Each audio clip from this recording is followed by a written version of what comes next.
आउज़ बिल्लाहि मिनश शैतानिर रजीम बिस्मिल्लाहिर रहमानिर रहीम रब्बे ज़िदनी इल्मा। ऐ अल्लाह ताला मेरे इल्म में इजाफा फरमा और मुझे सच बोलने की तौफीक दे। अस्सलामु अलैकुम जिनजान पाकिस्तान जी। जिनजान पाकिस्तान जी, इस वक्त जो पाकिस्तान की पोजीशन है ये 78-77 सालों में नहीं हुई। इसकी वजह क्या है कि इतना जुल्म, इतना जबर, इतनी महंगाई।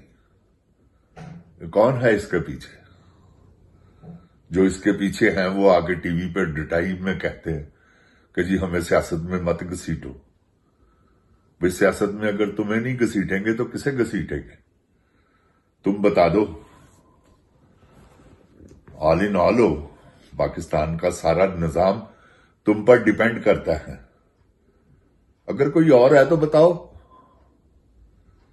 कि भाई हम नहीं, ये है। इतने झूठ मत बोलो कि हमें सियासत में मत घसीटे। ये इस्तिस्ना किस चीज की अलामत है? ये क्या करना चाहता है जनरल?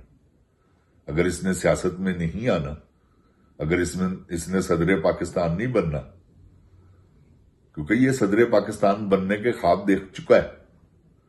वो कच क्वीन वजीर आजम बनेगी, ये उसे जबरदस्ती बनाएगा।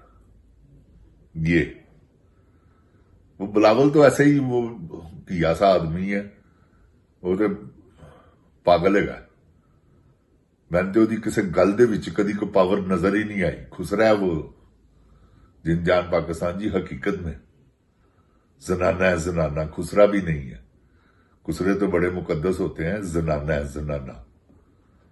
ये प्योरली तो वो वजीर आजम बनने के ख्वाब देख रहा है। उसके बाद उसकी बहन है। ये क्या है? वो 20-22 साल की लड़की है और वो पाकिस्तान की वजीर आजम बनेगी। खतून अव्वल तो उसे बना दिया हुआ।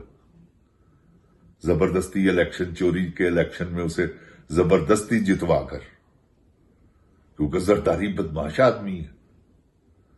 जरदारी जैसा बदमाश पूरे पाकिस्तान में कोई नहीं, उससे बड़ा बदमाश कोई नहीं।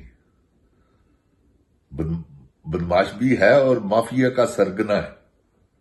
ये नवाज शरीफ, शहबाज शरीफ उसके आगे कुछ भी नहीं है। वो इतना तेज और इतना आगे है इनसे। बंदे इन्होंने भी बहुत मरवाए हैं, बंदे उसने भी बहुत मरवाए हैं।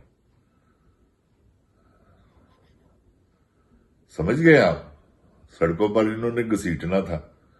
उसने कहा कि जी मुझे अल्लाह भी माफ ना करे अगर मैं दोबारा इनके साथ हाथ मिलाऊं तो।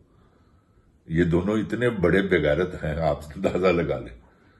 एक दूसरे के बारे में क्या बातें करते रहे हैं और अब क्या आपको हो रहा है?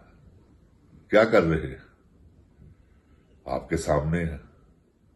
बगैरतों को बगैरत मिले कर कर लंबे हाथ, कंजरा नु कंजर मिलन कर कर लंबे हाथ। ते ए वो कंजर ने जिनजान पाकिस्तान जी ਜਿਹੜੇ सिर्फ बखरा करते हैं। ਧੀਆਂ ਭੈਣਾਂ ਨੂੰ देखो ना, ਉਹਨੇ अपनी धी ਕੱਢ ਲਈ है बाहर, ਉਹਨੇ अपनी धी ਕੱਢ ਲਈ है कि चलो ਹੋਰ ਕੁਛ ਨਹੀਂ ਤੇ ਤਾਂ ਲੋਕਾਂ ਨੂੰ ਆਪਣਾ ਚਿਹਰਾ ਤੇ ਦਿਖਾਓ ਜ਼ਰਾ। ਤੇ ਪਾਕਿਸਤਾਨੀ ਕੌਮ ਤੁਹਾਨੂੰ ਪਤਾ ਬੜੀ ਵੱਡੀ ਠਰਕੀ ਹੈ, ਇਹਦੇ 'ਚ ਕੋਈ ਦੋ ਰਾਏ ਨਹੀਂ। ਬੇਨਜ਼ੀਰ ਨੂੰ ਹੀ ਇਹਨਾਂ ਨੇ ਐਪਰੀਸ਼ੀਏਟ ਐਸੇ ਚੱਕਰ 'ਚ ਕੀਤਾ ਸੀ, ਵਰਨਾ ਇਸਲਾਮ ਕਦੋਂ ਇਜਾਜ਼ਤ ਦਿੰਦਾ ਔਰਤ ਦੀ ਹੁਕਮਰਾਨੀ ਦੀ? ਇਸਲਾਮ 'ਚ ਸਖਤੀ ਨਾਲ ਮਨਾ। ਔਰਤ ਘਰ ਦੀ ਚਾਰ ਦੀਵਾਰੀ ਔਰਤ ਵਾਸਤੇ। ਹੁਣ ਦੌਰ ਬਦਲ ਗਿਆ ਵਾ, ਨੌਕਰੀਆਂ ਵਗੈਰਾ ਕੋਈ ਮਸਲਾ ਨਹੀਂ, करनी चाहिए। मैं इस चीज के मुखालिफ नहीं कि औरतों ते कोई जुल्म किया जाए, लेकिन हुक्मरानी नहीं कि औरत नूं सदर या वजीर आजम बनाता जाए। नहीं, वो एक ही मिसाल है शहजादी जुलेखा ओदी, जिन्हां दा बलकीस, उन्हां दी सिर्फ मिसाल है। मलका बलकीस ਉਹੀ ਸਿਰਫ ਹੋਏਗਾ। ਹੋਰ ਤੇ ਜਿੰਦ ਜਾਨ ਪਾਕਿਸਤਾਨ ਜੀ ਔਰਤ ਦਾ ਕਨਸੈਪਟ ਹੀ ਨਹੀਂ। ਤੇ ਉਹਨਾਂ ਨੂੰ ਵੀ ਦੇਖ ਲਵੋ ਕੈਸੀ ਸ਼ਿਕਸਤ ਹੋਈ ਸੀ। ਤੇ ਔਰਤਾਂ ਦੇ ਕੀ ਕੰਮ ਹੈਗਾ? ਇਹ ਠੀਕ ਹੈ ਸਿਆਸਤ 'ਚ ਛੋਟੇ ਮੋਟੀਆਂ ਵਜ਼ਾਰਤਾਂ ਔਰਤਾਂ ਵਾਲੀਆਂ ਉਹ ਠੀਕ ਹੈ, ਕੋਈ ਮਸਲਾ ਨਹੀਂ, ਕਿਉਂਕਿ ਦੌਰ ਐਸਾ ਹੈ। ਅੱਜ ਤੋਂ 50 ਸਾਲ ਪਹਿਲੇ ਕਦੀ ਕਿਸੇ ਨੇ ਸੋਚਿਆ ਸੀ? ਸਵਾਲ ਹੀ ਪੈਦਾ ਨਹੀਂ ਹੁੰਦਾ।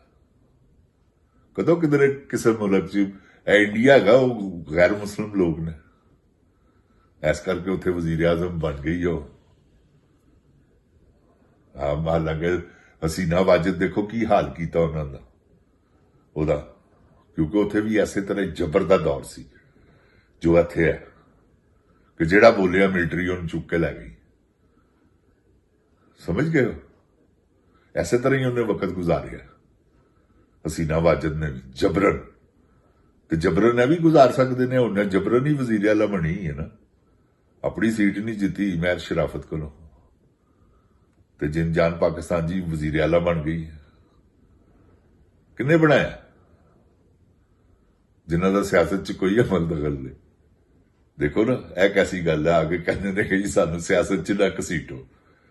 ਉਹ ਫਿੱਟੇ ਮੂੰਹ ਤੇਰਾ ਬਾਂਦਰੀ ਦੇ ਆ ਪੁੱਤਰਾ, ਤੈਨੂੰ ਨਾ ਸਿਆਸਤ 'ਚ ਘਸੀਟੋ ਤੇ ਹੋਰ ਤੇਰੇ ਅੱਬਾ ਜੀ ਨੂੰ ਘਸੀਟੋ।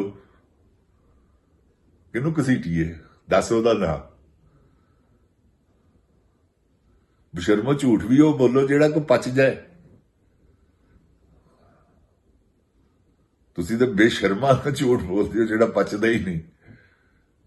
ਉਹ ਜਰਨਲ ਵੀ ਹੈ, ਉਹ ਵੀ ਆਗੇ ਅੱਲਾ ਮਾਫ ਕਰੇ ਤੌਬਾ ਇਸਤਗਫਾਰ 2 ਆਇਤਾਂ ਪੜ੍ਹਦਾ, ਉਸ ਤੋਂ ਬਾਅਦ ਬਕਵਾਸ ਕਰਨੀ ਸ਼ੁਰੂ ਕਰ ਦਿੰਦਾ। ਜਿੰਦ ਜਾਨ ਪਾਕਿਸਤਾਨ ਦੀ ਸਾਰੀ ਝੂਠੋ ਝੂਠ ਚੁਤਾਲੀ ਇਹਨਾਂ ਨੇ ਵਿਰਦ ਪਕਾਇਆ ਹੈ ਕਿ ਅਸੀਂ ਝੂਠ ਬੋਲਣਾ। ਜਿਸ ਦਿਨ ਸੱਚ ਬੋਲਣਗੇ ਉਸ ਦਿਨ ਮਰ ਜਾਣਗੇ। ਉਸ ਦਿਨ ਇਹਨਾਂ ਦਾ ਆਖਰੀ ਦਿਨ ਹੋਏਗਾ ਕਿ ਵੀ ਬੋਲਿਆ ਤੁਸੀਂ ਸੱਚ ਆ ਜਾਓ। ਸੱਚ ਤੇ ਇਹਨਾਂ ਦੇ ਲੁਤਫੇ 'ਚ ਹੀ ਨਹੀਂ ਹੈਗਾ, ਕਿਉਂਕਿ ਹਰਾਮ ਦਾ ਲੁਕਮਾ ਖਾਣ ਵਾਲੇ ਲੋਕ ਨੇ। ਸੱਚ ਕਿਵੇਂ ਹੋਏਗਾ ਇਹਨਾਂ 'ਚ? ਜਿਨਨੇ ਹਰਾਮ ਦਾ ਲੁਕਮਾ ਖਾ ਲਿਆ, ਜਿੰਦ ਜਾਨ ਜੀ ਕਿਸੇ ਦਾ ਹੱਕ ਖਾ ਲਿਆ, ਤੇ ਛੱਡ ਦਿਓ ਤੁਸੀਂ। ਦੇਖੋ ਮਹਿੰਗਾਈ ਨੇ ਕੀ ਹਾਲ ਕਰ ਦਿੱਤਾ ਹੈ, ਗਰੋਥ ਕਿੱਥੇ ਜਾ ਰਹੀ ਹੈ। 2% ਵੀ ਨਹੀਂ, ਉਹ 6% ਤੇ ਛੱਡ ਕੇ ਗਿਆ ਸੀ, 6 ਤੋਂ ਵੀ ਜ਼ਿਆਦਾ। ਤੇ ਇਹਨਾਂ ਨੇ ਕੀ ਹਾਲ ਕੀਤਾ? ਉਤੋਂ ਕਹਿੰਦੇ ਨੇ ਜੀ ਮਈਸ਼ਤ ਅਸੀਂ ਠੀਕ ਕਰ ਦਿੱਤੀ। ਜਿੰਦ ਜਾਨ ਪਾਕਿਸਤਾਨ ਜੀ ਪੈਟਰੋਲ 60 ਰੁਪਏ ਲੀਟਰ ਹੋ ਗਿਆ ਹੈ। ਇਹ ਤੇ ਦੱਸੋ ਕਿੱਥੋਂ ਮਈਸ਼ਤ ਠੀਕ ਕਰਤੀ? ਨਾਲੇ ਮਈਸ਼ਤ ਠੀਕ ਹੋਣੋਂ ਹੋ ਹੀ ਨਹੀਂ ਸਕਦੀ ਇਹਨਾਂ ਕੋਲ। ਇਹ ਭੁੱਲ ਜਾਣ ਕਿ ਅਸੀਂ ਮਈਸ਼ਤ ਠੀਕ ਕਰ ਲਾਂਗੇ। ਆਵਾਮ ਨੇ ਇਹਨਾਂ ਨੂੰ ਦੁਦਕਾਰ ਦਿੱਤਾ ਹੈ। ਜਿਸ ਹਕੂਮਤ ਨੂੰ ਆਵਾਮ ਦੁਦਕਾਰ ਦੇਵੇ ਨਾ, ਉਹ ਕਦੀ ਕਾਮਯਾਬ ਨਹੀਂ ਹੋਈ। ਇਹ ਪੜ੍ਹੀ ਲਿਖੀ ਗੱਲ ਹੈ, ਕਿਉਂਕਿ ਹਕੂਮਤ ਤੇ ਹੁੰਦੀ ਆਵਾਮ ਦੇ ਜ਼ੋਰ ਤੇ। ਜਿਹਨੂੰ ਆਵਾਮ ਲਿਆਵੇ ਉਹ ਹਕੂਮਤ ਹੁੰਦੀ। ਇਹਨਾਂ ਤੇ ਸ਼ੈਤਾਨ ਲਿਆਇਆ ਹੈ, ਅੱਲਾ ਥੋੜੀ ਲੈ ਕੇ ਆਇਆ। ਅੱਲਾ ਨੇ ਪਾਵਰ ਨਹੀਂ ਦਿੱਤੀ ਸ਼ੈਤਾਨ ਨੂੰ, ਉਹਨੇ ਆਪਣੀ ਪਾਵਰ ਇਸਤੇਮਾਲ ਕੀਤੀ ਹੈ ਸ਼ੈਤਾਨ ਨੇ, ਤੇ ਇਹਨਾਂ ਨੂੰ ਹੁਕਮਰਾਨ ਬਣਾਤਾ।